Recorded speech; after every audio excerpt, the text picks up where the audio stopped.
अस्सलाम वालेकुम dear student. आज का जो हमारा टॉपिक है वो है basically vitamin D and vitamin E as well as जैसे कि हमने डिस्कस किया विटामिन ए। विटामिन डी जो है it is also fat soluble like vitamin A, it is also fat soluble. After then हमने बात करनी है विटामिन डी की। तो विटामिन डी क्या है? These are enhance the absorption of calcium and phosphorus from the intestine.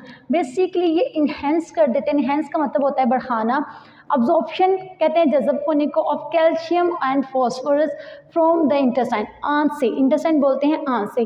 Basically ये enhance कर देते हैं, या अब्जॉर्प्शन जो होती है कैल्शियम और फॉस्फोरस की, कैल्शियम और फॉस्फोरस से इंटेस्टाइन की तरफ, तो इसके लेवल को इन्हेंस कर देते हैं, अब्जॉर्प्शन के अमल को तेज़ कर देते हैं विटामिन डी। आफ्टर देन इसकी डेफिशिएंसी की वजह से जो राइकेट्स होते हैं वो चाइल्ड में होती हैं, और जो ऑस्टियोमेलेसिया होती हैं ये अडल्ट पर्सन में होती है। बेबीज़ में ये एक डिजीज़ होती है ड्यू टू विटामिन डी की डेफिशिएंसी की वजह से ये होती है। और ऑस्टियोमेलेसिया ये बोन्स जो होती हैं ये वीक हो जाती हैं, सॉफ्ट हो जाती हैं देन हार्डर बोन से। बोन बेसिकली हार्ड पार्ट होती है हमारी बॉडी में, लेकिन अगर हमें विटामिन डी की डेफिशिएंसी हो तो हमारी बोन्स क्या हो जाती हैं, वो बोन्स जो होती हैं सॉफ्ट हो जाती हैं। आफ्टर देन हम बात करेंगे विटामिन डी के सिनोनिम्स के बारे में। There are 3 main synonyms of vitamin D.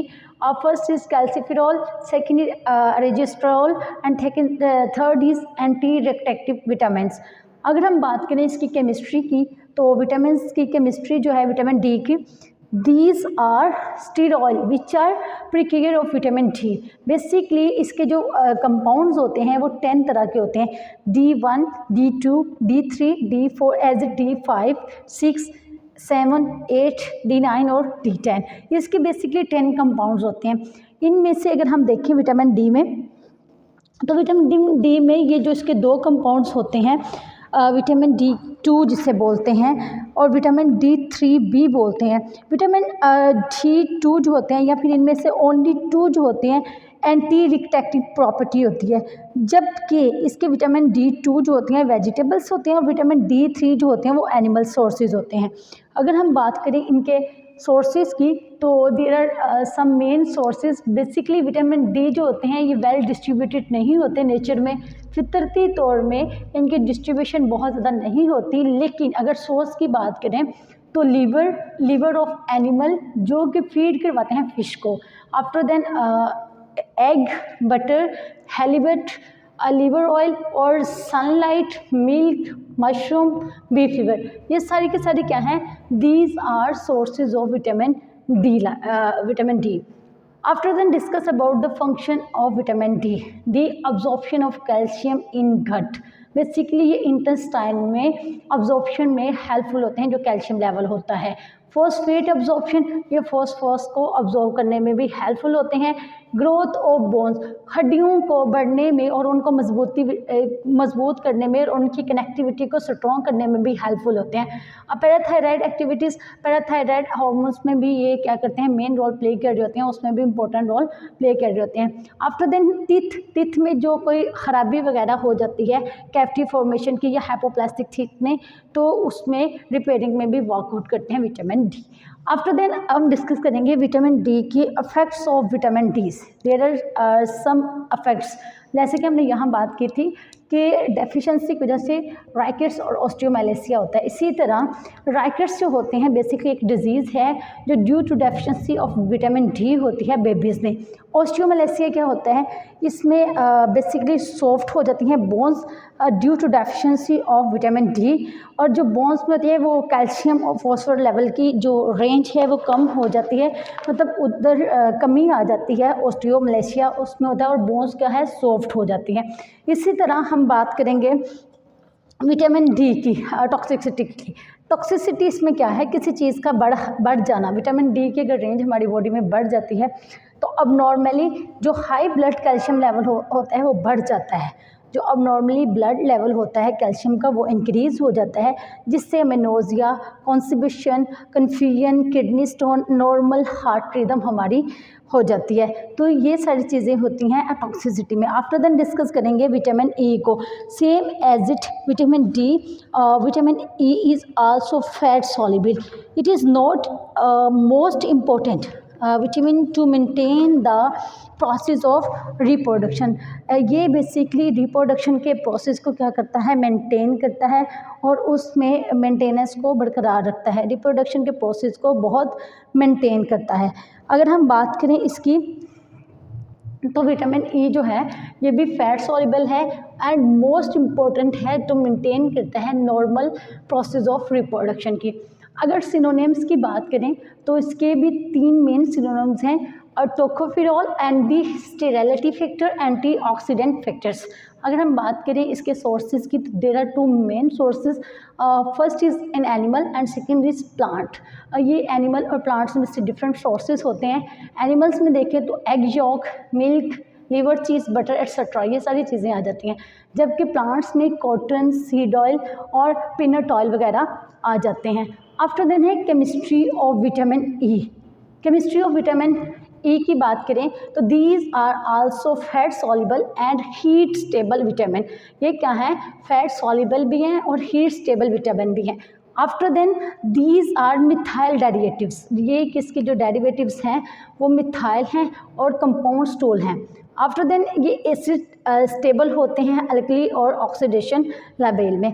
Further अगर हम बात करें विटामिन ई की तो विटामिन ई जो है बेसिकली इसके कुछ फंक्शंस भी हैं। तो there are main function play act as a drug. ये ड्रग भी एक्ट करती हैं। विटामिन ई जो होती हैं यूज़ की जाती हैं एंजाइना जो होती हैं पेक्टोरिस और जो क्रॉनिस इनसफिशेंटली होती हैं उनमें एज अ ड्रग इसको इस्तेमाल किया जाता है। अगर हम बात करें तो इन्हें एंटीऑक्सीडाइजेशन या एंटीऑक्सीडेंट के तौर पर भी इस्तेमाल किया जाता है। विटामिन ई क्या है, बेसिकली ये स्ट्रॉन्ग हमारे पास विटामिन ई क्या है, एंटीऑक्सीडेंट के जिसको तौर पर इस्तेमाल किया जाता है। ये स्ट्रॉन्ग एंटीऑक्सीडेंट है क्योंकि ये प्रोवाइड करता है प्रोटेक्शन देता है और प्रोवाइड करता है डिजीज़ के अगेंस्ट हमें, जैसे कि कैंसर हो गया या कोई ऐसी डिज़ीज़ जो कार्डियोवैस्कुलर डिजीज़ होती हैं जो हमारे हार्ट वगैरह को क्या करती हैं, डैमेज कर देती हैं, ये उसमें हेल्पफुल होता है। तो एंटीऑक्सीडेंट भी है क्योंकि ये क्या है, स्ट्रॉन्ग विटामिन एंटीऑक्सीडेंट है। After then act as a coenzyme. ये कोएंजाइम्स के तौर पर भी एक्ट करती है। अगर देखा जाए तो कुछ टिश्यूज़ जो होते हैं वो एक्ट करते हैं एज अ कोएंजाइम, तो it play important role in coenzyme. DNA synthesize के तौर पर भी वर्क कर रही होती है, तो ये कंट्रोल कर रही होती है जो हमारी रेट होते हैं सिंथेसाइज ऑफ डीएनए, तो ये उसमें भी हेल्पफुल होती है। मसल्स में इंपॉर्टेंट रोल प्ले कर रही होती है, ये एसेंशियल होती है, नॉर्मल जो फंक्शंस होते हैं मसल्स के उनके लिए बहुत ज़्यादा ज़रूरी होती है। Care of red blood cells. Vitamin E जो होती है उसमें अगर देखें तो जो रेड ब्लड सेल्स होते हैं वो प्रिवेंट हो जाते हैं हीमोलाइसिस के लिए। ब्रेकडाउन जो होती है आरबीसीज रेड ब्लड सेल्स की उसमें हेल्पफुल होते हैं, उसमें भी इंपॉर्टेंट रोल प्ले कर रहे होते हैं। उसके बाद ये एक्ट कर रहे होते हैं as a activators. Vitamin E जो हैं ये एक्ट करते हैं as a activator for enzyme system.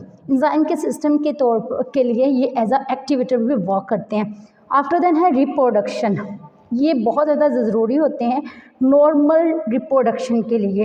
Basically ये लेयर जो होती हैं एम्ब्रियो की हेल्थी और जो उसकी यूज़फुल प्रिवेंशन होती हैं हैबिटेट अबॉर्शन की, इसमें भी हेल्पफुल हो जाते हैं। आफ्टर देन है टॉक्सिसिटी। टॉक्सिसिटी के बारे में बात करें तो अगर किसी चीज़ की रेंज बढ़ जाए, मतलब विटामिन ई की रेंज बढ़ गई है, तो उस कंडीशन में कुछ टॉक्सिक इफेक्ट्स भी होते हैं। However we can see that vitamin E increase. अगर हाई डोज विटामिन ई की ले लें तो ये इंक्रीज कर देती है रिस्क ऑफ ब्लीडिंग को बढ़ा देती है। सीरियस ब्लीडिंग जो होती है वो ब्रेन में भी हो जाती है due to high dose of vitamin E. उसके अलावा हम यूँ भी कह सकते हैं कि विटामिन ई जो होती है वो रिड्यूस कर देती है ब्लड स्टेबिलिटी को। एबिलिटी जो होती है हमारी क्लॉट्स की या इंजरी वगैरह में, वो क्या होते हैं, ब्लड की क्लॉटिंग भी कर सकती है। आफ्टर देन हम कुछ इसके पॉइंट्स डिस्कस करेंगे। इफेक्ट्स विटामिन ई की जो डेफिशिएंसी के कौन कौन से इफेक्ट्स हैं। There are many effects of vitamin E deficiency. जैसे कि अगर हम बात करें विटामिन ई की डेफिशिएंसी की तो ये रेयर है कि ऑलमोस्ट जितने भी पुअर डाइट होती है तो उसके जिसकी वजह से हमें क्या होता है, डेफिशिएंसियाँ हो जाती हैं।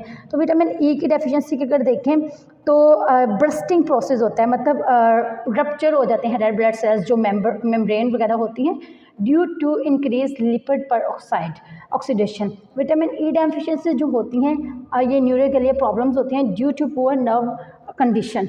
ये रिप्रोडक्शन फेलियर भी हो सकती है और बाज़ औक़ात ये जो है प्रीमेच्योर इन्फेंट जैसे ग्रोथ एंड डेवलपमेंट में प्रॉब्लम हो सकती हैं, तो उसमें भी ये प्रॉब्लम क्रिएट कर सकती हैं। ये कुछ इसकी डेफिशिएंसी होती हैं।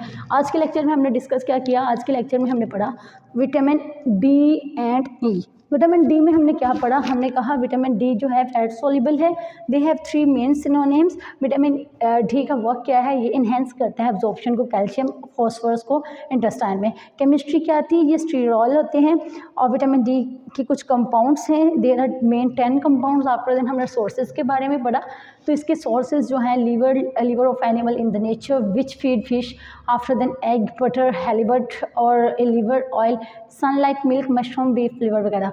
फंक्शंस क्या हैं, ये अब्सॉर्ब करते हैं कैल्शियम इन गट, मतलब ये क्या कर रहे हैं, हमारे इंटेस्टाइन में वर्कआउट कर रहे हैं, अब्जॉर्प्शन में बहुत हेल्पफुल होते हैं कैल्शियम लेवल के। फॉस्फोर जो अब्जॉर्प्शन होती है उसमें भी हेल्पफुल होते हैं।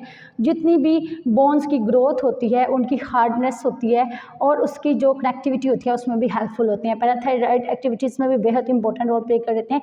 टीथ की अगर खराबी कहीं हो जाए कैविटी फॉर्मेशन में या हाइपोप्लास्टिक टीथ में हेल्पफुल होते हैं। अफेक्ट क्या होते हैं विटामिन डी के, they are two main affect rickets and the osteomalacia. Rickets क्या है, ये डिजीज़ होती है in babies and osteomalacia this is also disease in young person और अडल्ट पर्सन, या फिर हम यूँ कह सकते हैं अडल्ट पर्सन। सॉफ्ट बोन्स हो जाती हैं due to the deficiency of vitamin D. After then toxicity of vitamin D की बात करें तो अब नॉर्मल हाई ब्लड जो होता है कैल्शियम लेवल का इंक्रीज हो जाता है, जिसकी वजह से नोजिया, कॉन्स्टिपेशन, कन्फ्यूजन और kidney stone, even normal heart rhythm भी हो सकती है। आफ्टर देन अब नॉर्मल